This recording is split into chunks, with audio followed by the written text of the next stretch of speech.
এই হচ্ছে আমাদের গ্রাম।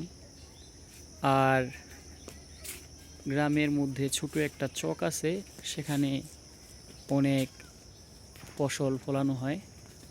যেমন আমরা যাচ্ছি হেঁটে হেঁটে, সেখানে ধানের ক্ষেত আছে আর লাউয়ের একটা টাল আছে। আমার ভাগ্নি পড়ে গেল, উঠে যাও, কিচ্ছু হয়নি। আসলে ও চাইছিল ধানের ক্ষেত দেখবে, সে নাকি অনেক দিন যাবৎ ধানের ক্ষেত দেখে না। দেখেন এখানে দেখা যাচ্ছে কিছুটা, এই তো লাউ, তারপরে ধান। আচ্ছা ঠিক আছে। কোথায় যাচ্ছ?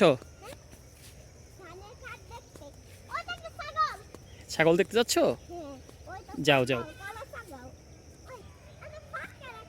ফাঁকা মাঠ পেয়ে সে খুব খুশি। মামা, ধানের খেতে আসতে খুব ভালো লাগছে। কিছু কিছু ধান কাটা শেষ, ধান পাকার পরে ধানগুলা মাড়াই করার পরে খড়গুলা শুকাতে দিছে। ওই তো চক, আশেপাশে বাড়ি ঘর কিছু ছোট ছোট। হ্যাঁ মামা, দিতে পারছো না কেন?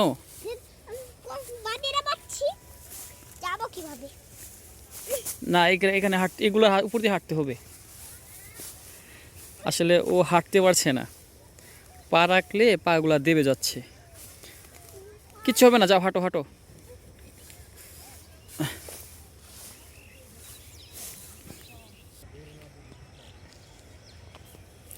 আশেপাশে পাখির কিচিরমিচির খুব স্পষ্ট শোনা যাচ্ছে।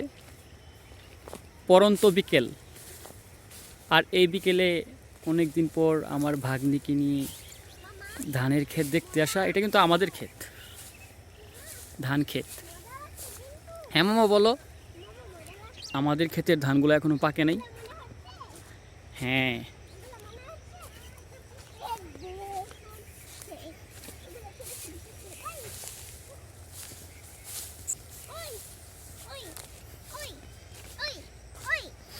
পাকা ধানের গন্ধ পাওয়া যাচ্ছে, দারুণ। এই হচ্ছে ধান।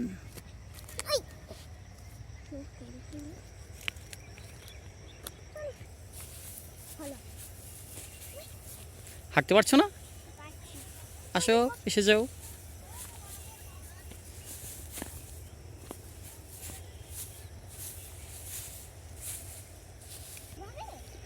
হ্যাঁ, ধানের ক্ষেতের আইল দিয়ে মানহা হেঁটে হেঁটে যাচ্ছে, সাথে পাকা ধানগুলো ওর গায়ে লেগে যাচ্ছে।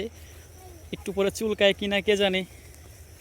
আমার মনে হয় আর ভিডিওটা করা ঠিক হবে না, অনেকটা লং হয়ে গেছে। আল্লাহ হাফেজ।